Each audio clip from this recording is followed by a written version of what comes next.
My name is Marlene, and I've been a master gardener in Douglas County for the past 3 years.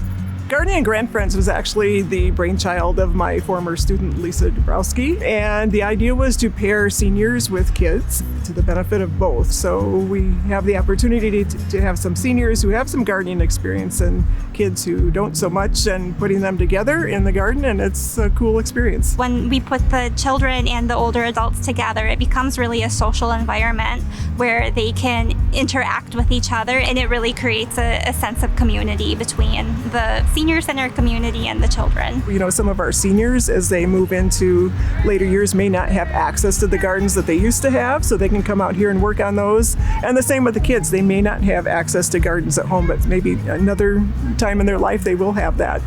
It just is a great pull together for community people, I think.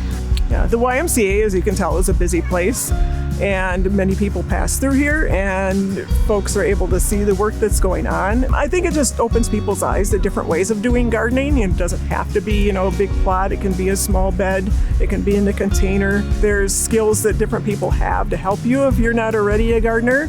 And sometimes those skills come from kids, and sometimes they come from older adults. It's a way of spreading the skills and the opportunities, I think. It doesn't matter how experienced you are, there's always learning to be done from other people.